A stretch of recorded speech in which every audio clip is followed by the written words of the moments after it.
Olá, meus queridos! Tudo bem? Quanto tempo que eu não apareço aqui no canal, né? Vocês me desculpem, por favor, diz que sim. Minha vida foi uma correria final de ano, mas agora, ó, vou voltar firme e forte aqui pro YouTube e em comemoração aos meus 200 inscritos, vou trazer um vídeo super especial para vocês, que é algo não, mas é uma fase muito importante que aconteceu na minha vida, inclusive linka um pouco com a sugestão de uma querida seguidora lá do Instagram que fez, então por que não trazer pra cá, né?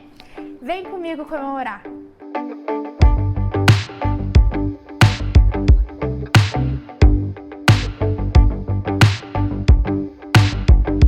Bom, gente, o primeiro vídeo de 100 inscritos de comemoração, é só clicar aqui no vídeo, eu contei um pouquinho sobre a escolha da minha profissão, né? Quando eu aí decidi cursar psicologia, então foi o vídeo em comemoração aos 100 inscritos. Dos 200 inscritos, foi a sugestão da seguidora Ju, que ela pede assim pra mim: Carol, conta a sua experiência com a população carcerária. Claro, Ju, não só vou contar pra você, mas vai deixar guardadinho aqui no meu YouTube pra quando me perguntarem, porque foi na verdade uma fase muito especial da minha vida, que eu vou contar um pouco pra vocês como que eu fui parar no presídio e também, obviamente, como que foi essa experiência na minha carreira profissional. Bom, gente, no meu último ano de faculdade, eu acabei pegando DP de uma matéria de psicomotricidade, enfim, foi um caos na minha vida, eu achei que tivesse perdido com a minha carreira, né? Só que olhando assim pra trás, foi o melhor ano que aconteceu na minha vida. E aí, foi nesse ano que eu tava ainda tendo que cursar essa disciplina, foi quando eu entrei na minha primeira pós em terapia comportamental pela USP em 2017. Como eu precisava de din-din, né, porque a gente não consegue ainda atuar como psicólogo sem o CRP, então para ganhar uma grana, eu acabei fazendo um curso de maquiagem profissional por 9 meses e já comecei a praticar na área e por sorte, eu tinha prestado no ano anterior, que foi o ano de 2015, o ano que seria da minha formatura, um concurso e eu passei.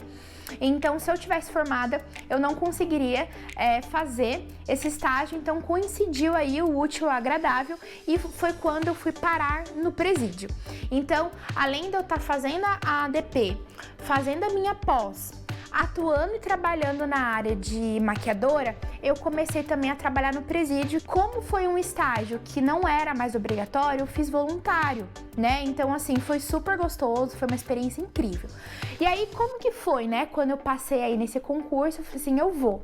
Na época, o meu pai quis me matar, né? Ele não queria, porque não queria, nem meu namorado queria que eu fosse pro presídio, porque, gente, cá entre nós, você gostaria que a sua filha, que a sua namorada fosse trabalhar num contexto muito aversivo, né? A gente tem, né, essa ideia de que prisão é sujo, tem muita pessoa do mal lá. Só que é o seguinte, falando assim abertamente pra vocês, foi a maior experiência de estágio e muito rico, onde eu consegui aprender muito lá dentro. Não necessariamente com os presos, mas com os funcionários também. Então, nesse vídeo de hoje, para comemorar os 200 inscritos, eu vou contar um pouquinho para vocês do que essa experiência tornou e me agregou muito mais. Então, como eu já tinha teoricamente me formado, só estava esperando uma disciplina só para pegar o CRP, além disso, eu estava na USP fazendo a minha primeira pós em experiência clínica, então eu consegui de fato colocar toda a experiência que eu tinha aprendido lá com os presos. Então eu trabalhei no Centro de Detenção Provisória de Taubaté, onde os presos eles ficam por um certo período de tempo até o juiz liberar qual vai ser o presídio que ele vai ficar para cumprir a pena. Só que assim, depende, né? Às vezes tinham presos que ficavam dias, até presos que ficavam anos esperando o processo sair. Então, nesse tempo, eu tive uma professora incrível lá dentro, que foi a minha supervisora, Ana Cláudia, onde ela conseguiu me ajudar ali. Como ela já sabia desse contexto, que eu já tava um pezinho ali na formatura, ela me deu muita carta branca, o que me ajudou muito a crescer, porque de fato, como eu já tava teoricamente formada, né, só faltava ali o diploma e eu tava fazendo pós, então ela falou, Carol, o que você gostaria de fazer? Eu falei assim, bom, eu quero ter experiência clínica, então eu queria muito atender os presos. Só que foi um pouco frustrante, porque quando a gente trabalha em consultório de psicologia, você atende ali a pessoa uma vez por semana com 50 minutos. Lá no presídio era coisa de 20 minutos, 30 minutos e eu corri o risco de nunca mais ver aquele preso novamente porque ele estava naquele processo jurídico esperando ali. Então, o que aconteceu? A minha experiência, primeiramente, foi com os funcionários. Então, era uma demanda onde o diretor, né, o Cláudio na época, ele falou assim, olha, a gente está precisando muito dar palestras para os funcionários. Então, no início, como eu tinha bastante experiência em mindfulness, eu consegui fazer bastante workshops, cursos, eventos para os profissionais que trabalhavam no Centro de Detenção Provisória, que foi a instituição onde eu estagiei, né? Então, assim, eu trouxe bastante conteúdo para esses funcionários, os agentes penitenciários, a galera que trabalhava na administração, no financeiro, contabilidade, assistente social, psicóloga, farmacêutico, enfim, toda a galera que trabalhava nessa instituição, eu acabava fazendo isso. Mas, obviamente, não era algo que eu queria. Então, ao longo do tempo, a minha supervisora deu total carta branca para eu trabalhar com os presos. Bom, a minha experiência, então, já começou no primeiro dia, onde eu estava um pouco aflita, sim, não vou mentir, porque eu ia ali conhecer, né, um preso na minha frente. Então, assim, eu lembro que na primeira vez, a minha supervisora falou assim, você quer que eu entre com você? Eu, por favor, né? Então, ela combinou comigo que ela ia atender primeiro e eu ia ver como que ela atendia, porque, querendo ou não, tem um repertório diferente aí para você trabalhar com os presos, sim, você tem todo aquele cuidado, né? Então, assim, a minha experiência lá dentro, como que funciona? É bem diferente de outras instituições, pelo que eu conheci através de colegas que também atuavam nessa prática. Era uma salinha dentro do ambulatório de saúde, onde tinha contato com médico, ginecologista, dentista, farmacêutico, enfim. Só que, obviamente, eu falava, gente, não tem como, né? Você vai ali a tratar um preso e ele vai ficar com receio de falar alguma coisa na frente de outros profissionais. Então ali eles deram uma salinha minúscula para mim poder fazer esses atendimentos. E aí o que acontece? Ele chegava, o preso ali, o agente me perguntava se eu tava já ok, preparada, assim, tirava ali a algema de trás, né, do preso, e ele sentava numa mesinha ali na minha frente, tá? Então, o primeiro contato foi comigo e com a minha supervisora na época, também psicóloga, trabalhava lá por muitos anos. E assim, foi um pouco chocante pra mim, porque ele falou assim, você assistiu o jornal essa semana? Eu falei assim, por quê? Ah, sabe aquela senhorinha da cidade tal que morreu com tantas baleadas? Então, fui eu. Na hora, você dá uma tremida na base, né? Pô, eu tô falando ali com um cara que matou uma senhorinha da cidade X com tantas baleadas. E ele ali super se vangloriando comigo, né? Olha com quem que você vai tratar. Só que ele já vem muito na defensiva. Eu tenho que tirar aquelas defensivas. Então, eu não posso demonstrar medo ali na hora, mesmo se eu tiver, obviamente, interno, mas eu não posso demonstrar ali, porque senão ele vai achar que tá abalando com o profissional que ele tá conversando. Então, não. Foi essa, mais ou menos, a prática que eu tive. Entre outros fatores, né, outros contextos, como eu trabalho com relação terapêutica, vocês estão carecos de saber aqui no canal e lá no meu Instagram. Se você não segue, corre lá, porque tem bastante conteúdo bem bacana. Então, como eu trabalho com a relação terapêutica, claro, gente, com preso ali, tem uma diferença enorme de uma pessoa em consultório clínico particular, só que ali eu tô tratando um ser humano, então ser humano é tudo igual.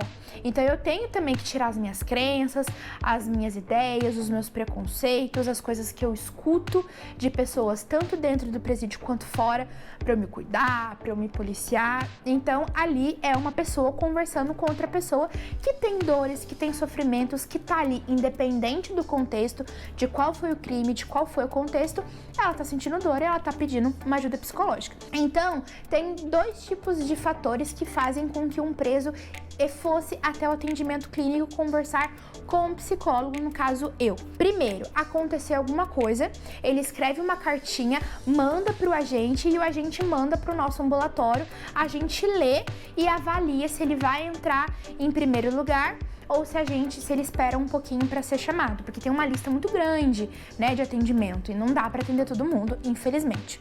Esse é o primeiro.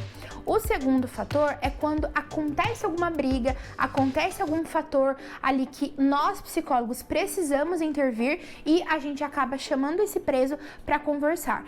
Pode ser que coincide com ele ter mandado a cartinha ou não. Muitas vezes não, ele não quer, ele não tá afim, mas nós, como essa função apaziguadora e de prevenção e promoção de saúde mental, a gente precisa estar chamando esse preso para estar conversando com a gente e até mesmo entender o que está acontecendo lá dentro com ele, tanto o aspecto emocional quanto social ali, o âmbito e a demanda dentro da cela dele. Olha, dei o que falar, hein?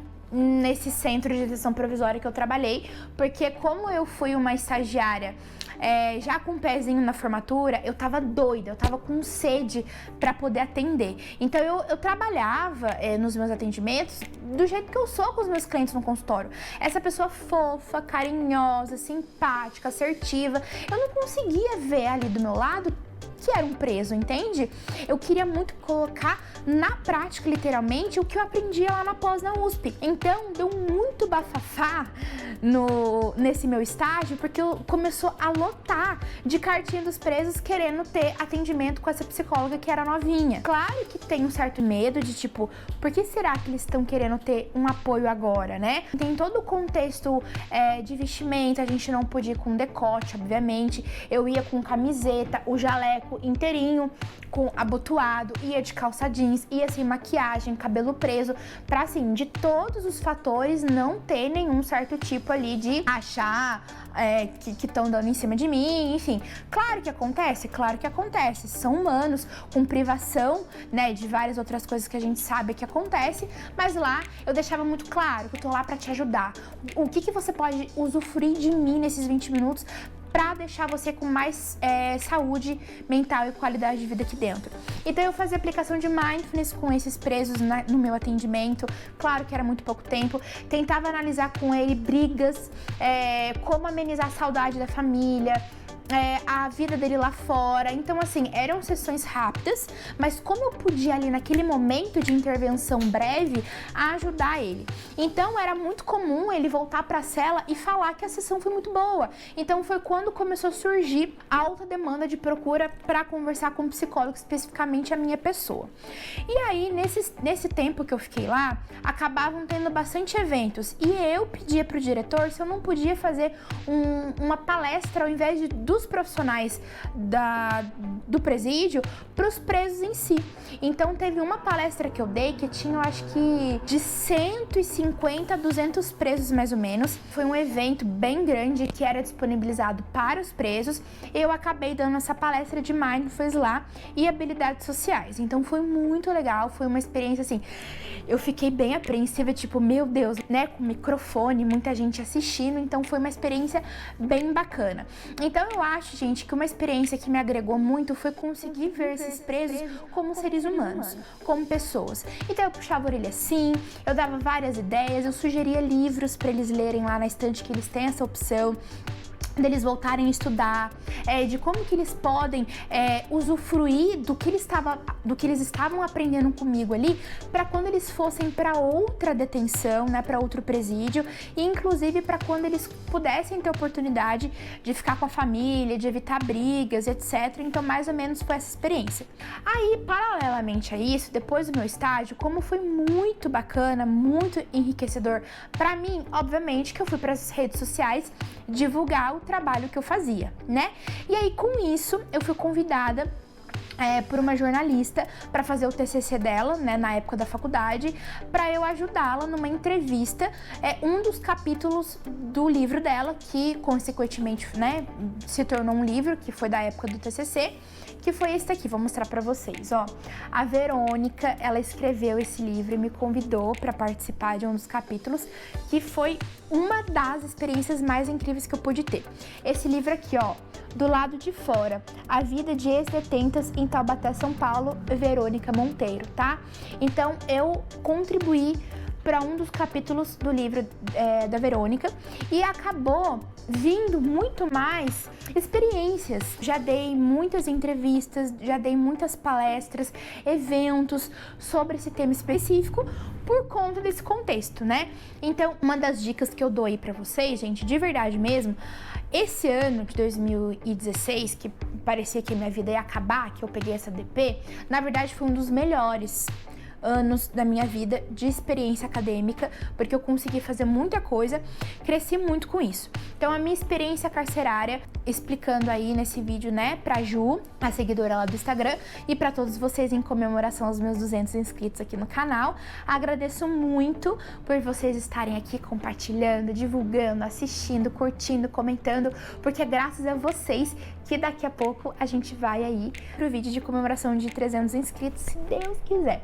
Então, gente, a minha experiência carcerária me trouxe muita bagagem, eu atendi muitos presos, eu perdi a conta de quantos presos, foi muito incrível essa experiência, da gente poder ver ali que na verdade não é um preso, é um ser humano, que claro, ou tem alguma psicopatologia, tem alguma doença, algum transtorno mental, às vezes eles foram presos por conta de tráfico de maconha, de drogas, enfim, são usuários de drogas, mas principalmente não era visto nisso nos meus atendimentos. Ali eu tratava, tá, qual é a sua demanda comportamental dentro do presídio que eu posso te ajudar.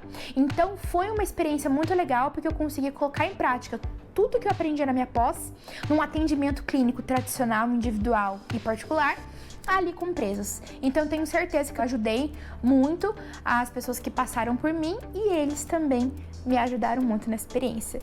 E aí, gente, gostou desse vídeo, de um pouco da experiência carcerária que eu tive? Até hoje sou convidada para eventos em relação a esse tema e também sou convidada, vira e mexe, para voltar não só onde eu trabalhei, mas em outros presídios para dar palestra, eventos, cursos, não só para os presidiários, mas para os agentes penitenciários e para os funcionários que trabalham nessas instituições, com a experiência que eu tive, com as coisas que eu tenho estudado e aprendido hoje em dia. Então, Ju, obrigada por essa sugestão. Já era um tema que eu gostaria muito de trazer aqui pro canal, porque foi uma fase da minha vida acadêmica que foi uma sementinha plantada que até hoje eu colho lindos e belos frutos. Espero que vocês tenham gostado dessa minha trajetória, dessa minha experiência. Qualquer dúvida que vocês tiverem, pode deixar aqui nos comentários que eu respondo, tá bom?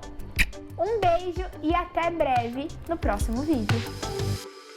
Ela já me incumbiu, tá certo? Me incumbiu. Olá, pessoal. Não, olá, meus queridos, só já esqueci. Puxa o ar pelo nariz, solta pela boca. É que eu tô agitada. Você sabia que mindfulness não é isso, né? Não tô falando que é mindfulness, é a minha técnica. É que você tá falando e respirando no meio e fica só. O mais tira.